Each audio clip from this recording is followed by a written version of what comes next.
there, I'm back. Most of you know me for my cookie decorating work, but as it turns out, I got my start in sweets about 17 years ago with chocolate. I worked for a local chocolatier here in St. Louis who did all sorts of fabulous chocolate work, chocolate paintings, chocolate lace, chocolate cups.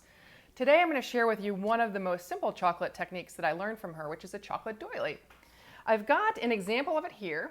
It's just really beautiful piped chocolate lattice work. And you might wonder, gee, what in the heck would I use that for? I find it's a really great way to dress up simple desserts, even store-bought desserts, to make them look a little more special.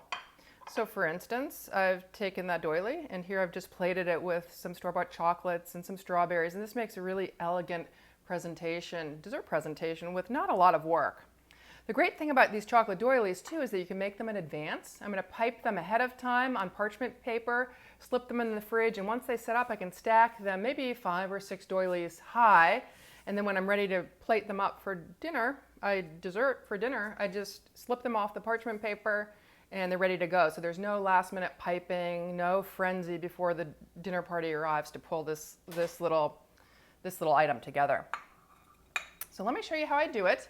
The first thing to decide is what size plate you're going to use for the doily, and that will determine the template that you use to create for this, to pipe the doily on. So I've got a couple of different plates here, and they're all about 5 to 6 inches in diameter. I kind of like this wider plate here, so we're going to work with that. And you just want to make sure that you cut a template that actually fits the lower recessed area, if there is one on your plate, pretty nicely. It can be a little bigger than it because when the chocolate sets down into the plate, it will relax a little bit and ultimately conform to the plate, but it should be pretty close to that size. And I happen to have a 6-inch cake ground that fits nicely into that area, so I'm going to use that as one of my tracing guides to create my template for piping the doily. So I'm going to grab a piece of parchment paper, and I'm going to take a pen, or you can use a marker, and I'm just going to trace the outer part of the guide. Now you can make any number of patterns with chocolate to create these doilies. You could do a completely random squiggle pattern, you could use multiple colors of chocolate, but we're just working with semi-sweet chocolate here today. And I'm actually going to try to replicate this pattern. So to do this, I actually created another circular guide in the middle, and then drew some guide marks to delineate where these little loop-de-loop patterns would go. And that inner circle just so happens to be about the size of this ring, which is 3¼ inches around. So I'm going to get that centered in the ring that I just drew as much as I can, looking over it, and just trace that ring there. That looks good. And then to create these other guide marks, what I did was I just took a ruler, I marked my center point of the circle, roughly, and then I just went straight through the center in one direction, straight through the center in the other direction, and then just bisected these quadrants that I just created. So I'll have eight little areas going around the outside once I get this all drawn. But again, you can pipe any pattern whatsoever that you like, but I like a little more formalized pattern, especially for a formal dinner party. So we are going to mark this out. And I'm also not the best freehand drawer, so having something drawn in advance, some guideposts, is really helpful to me. Okay, so that's all drawn. I've got pen side up here. If you're working with white chocolate, actually if you're working with any chocolate, you want to turn it pen side down because the pen will transfer into the chocolate. It won't be obvious and noticeable on the dark chocolate, but it certainly would be on white. So you always want to pipe upside down.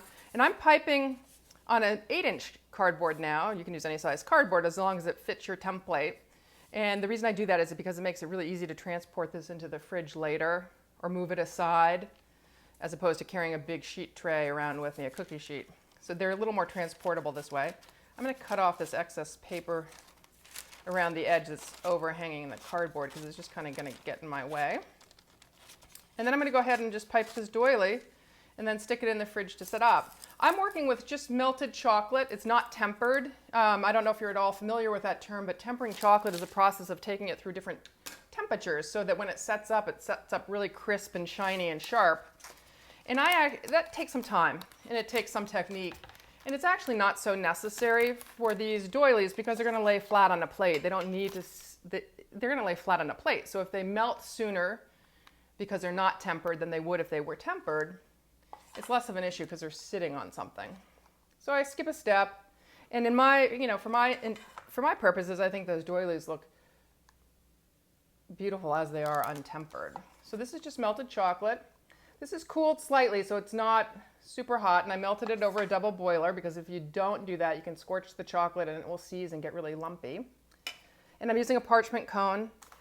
Same tool I use to decorate most of my cookies, and it's especially nice for chocolate because when I'm done piping, if I have any chocolate left in here, I can just let it set up in the paper, unwrap the paper later, and just throw the chocolate back into another storage bag and melt it for a later purpose. So there's no cleaning out of pastry bags and tips, which gets really messy, particularly with chocolate. So I've got my bag filled. That's cooled down a bit, and I'm going to put on my glasses for the detailed piping work. And I will do a portion of this doily to give you an example of what I do. And it typically takes me about 10 to 15 minutes to pipe out a doily of this size and detail. The challenge about piping with chocolate as opposed to royal icing is that its fluidity changes as it cools. So if it's really warm at the start, it's going to flow really, really rapidly. And you're going to have to move your bag that much faster to make sure that you don't get a wiggly line. Whereas as it cools, the chocolate gets thicker and it flows much more slowly. So you can actually pipe more slowly with it as well. And it'll hold a straight, nice, sharp line. This chocolate's actually somewhat cool. It's actually pretty ideal working consistency, but if it gets much cooler, I might have to warm it up a bit. So I'm going to start by just tracing out the lines that I marked up until this inner circle. And I'm going to trace the circle. Circles are hard to do circular without rotating. So I think I'm actually going to trace them out in little segments. I rotate between segments because I'll get a rounder shape ultimately.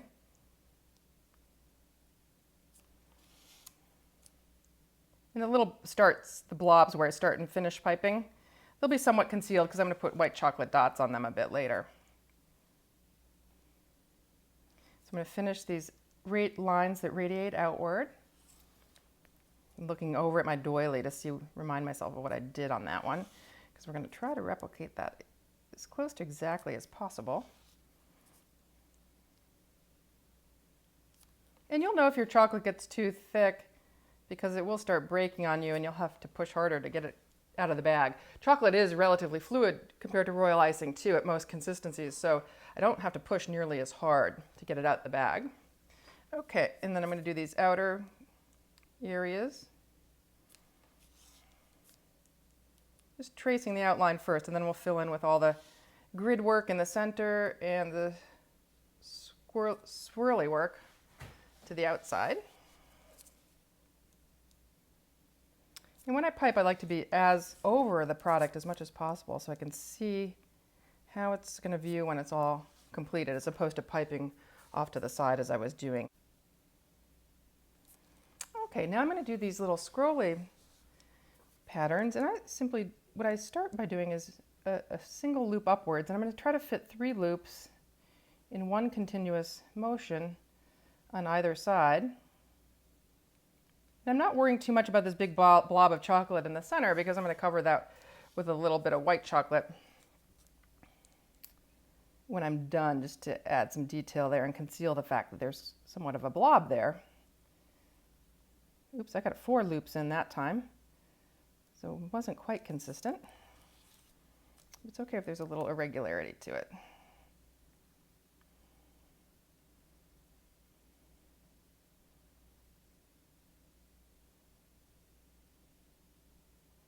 I didn't quite connect here, so I want to connect that dot.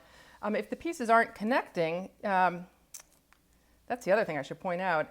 In this particular pattern and in the lace work that I'm going to do in a subsequent video, all the chocolate needs to connect because we're going to be pulling it off in one big piece. And if it doesn't connect, those pieces that don't connect are just going to fall off and out of the pattern.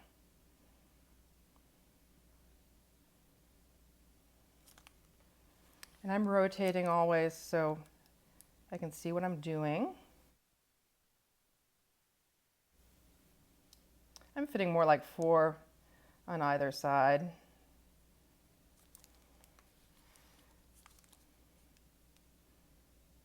just going to continue around till this is finished.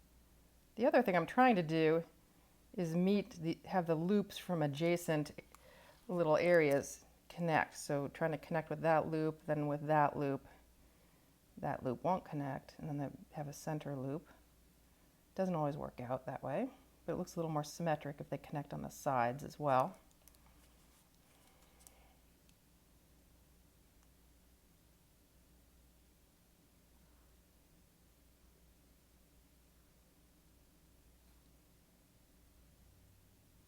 Okay, so I finished the loop-de-loops. In the middle, I'm just going to do a grid. So I'm going to lay lines parallel in one direction and then rotate the sheet, the cardboard rather, and do them in the other direction to create a little grid. I eyeball these lines, so for that I need to shift and be really over the product to make sure that I'm spacing them roughly equidistant. And my forefinger here is steadying the tip of my cone to get these lines as straight as possible.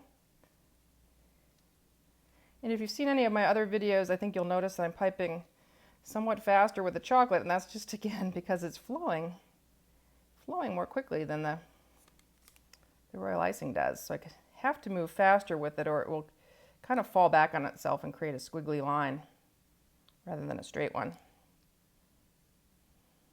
You know, if you're not so good at eyeballing the distance between things, then by all means this grid could be something that you would trace out on your parchment guide to begin with and then just trace over it. So that's an easy thing to do as well.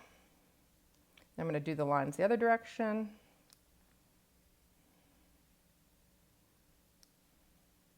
If you make a mistake, which I haven't really made a big mistake yet, I have a little extra chocolate in one area that I don't like. But if you make a mistake, it is a little challenging to correct it. My best advice is to partially set up the chocolate and then flick off that mistake with the trussing needle, that turkey lacer tool that I have, rather than trying to get the chocolate off while it's wet, because you'll just smudge the chocolate.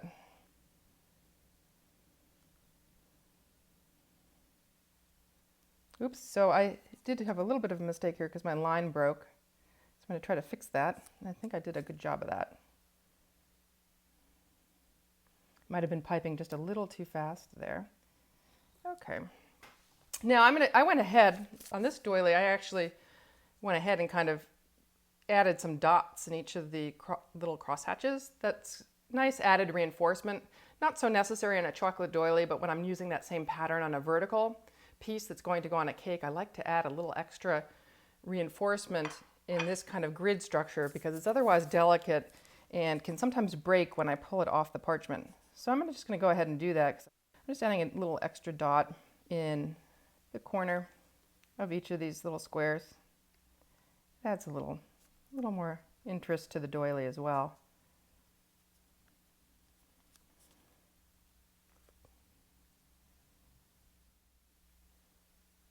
When your chocolate starts to leave peaks, like mine is doing, it means it's getting a little cold. And for some things, like dots, you might need to heat it up so it doesn't leave these little peaks. They're kind of disappearing and settling back into themselves, so my chocolate isn't too cool yet, but it's approaching it. One thing you do want to do is get this doily into the fridge once it's piped as soon as possible, because if you let it set at room temperature, because the chocolate hasn't been tempered, it can bloom.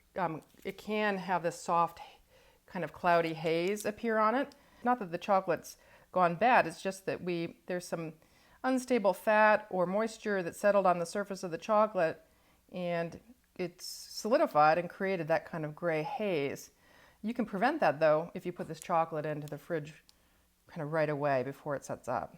Got a few little stray tags here, but again, those are best popped out once the chocolate is set up, and they might fall out on their own when I pull it off the parchment because they're so fragile.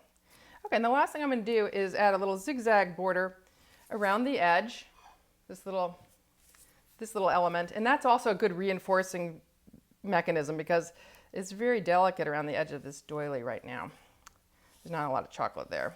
So I'm going to make this a little bit heavier and just touching down and then drawing a loop, basically. If I wanted a finer loop, I could put this chocolate into another bag and just not open my tip up quite as much, and I'd have a more delicate look.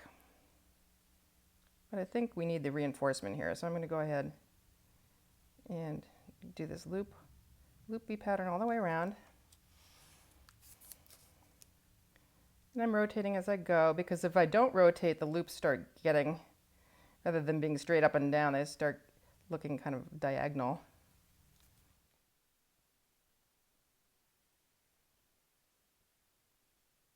So there you have it. My doily is mostly piped, and I'm going to set that in the fridge right now so that it sets up without any bloom or gray haze on it because it's still melted.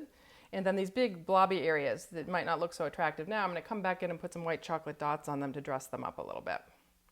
And then I'll show you how to take it off the parchment and not get it onto the plate. That's probably the scariest part, but it's relatively easy to do as long as the chocolate is firmed up. So I'm going to set this in the fridge and I'll be back for the next step. Hi, I'm back. My chocolate's set up enough now that I can put the white chocolate dots on it. It doesn't need to be completely set at this stage, but I do like to set it so it's not loose and runny, because that way the white dots will be much more distinct from the rest of the dark chocolate. If you do apply the white to the dark chocolate immediately after piping, they can kind of run together. You have a little less control. Again, the glasses are going to go on for this. And I've simply got melted white chocolate now, again in my parchment cone. And I'm just going to try to drop little dots at these points where they're big blobs. And white chocolate's a little finicky to do dot work with. It has to be pretty hot in order to form nicely rounded dots. Otherwise, they leave little peaks. I had a few peaks on the first 3 that I did, but this last set looks a lot better. So my advice to you, rather than starting to pipe immediately on the doily, is to pipe on your work surface first. Make sure you get the flow and the hang of the chocolate before you start piping. I'm applying a little more pressure and making slightly bigger dots, and that seems to eliminate the peak issue, or minimize it anyway.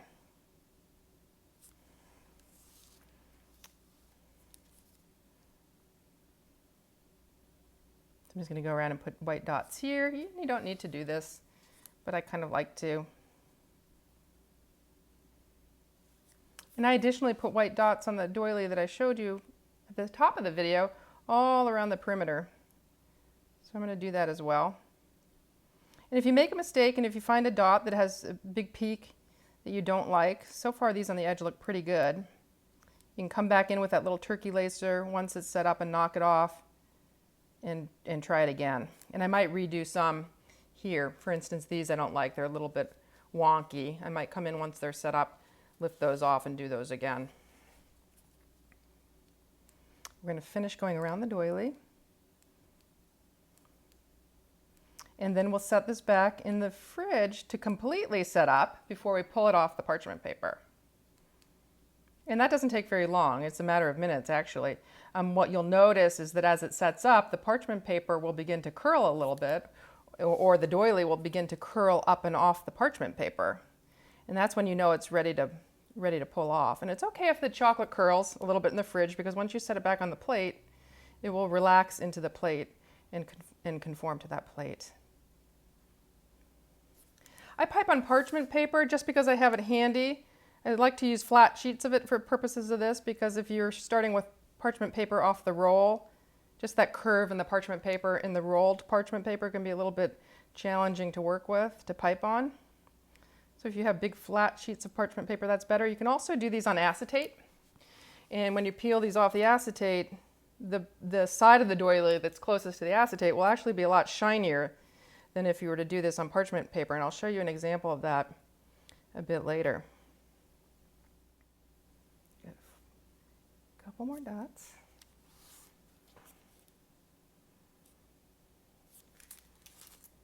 And there you have it. Finished pipe doily. I'm going to set that in the fridge, and then I'll show you how we get it on the plate. Okay, I'm back. I promised that I was going to show you how to correct a doily. There were a couple of white dots that I got down earlier that had little peaks on them that I don't like, perhaps because the chocolate was a little cold in the tip when I first piped it. So to correct the doily, I've let it set up partially in the fridge just so I don't interfere with the underlying dark chocolate. And I'm going to take my trussing needle, my turkey lacer, same word for it, and just flick off those white dots if I can. Lift the ones that I don't like. And take them all off and just start over. And the more chilled the white chocolate is and the dark chocolate, the easier it is to do this. This could have been chilled a little bit longer. You'll see I'm kind of messing up the dark chocolate a little bit underneath, but we will cover that with more white chocolate.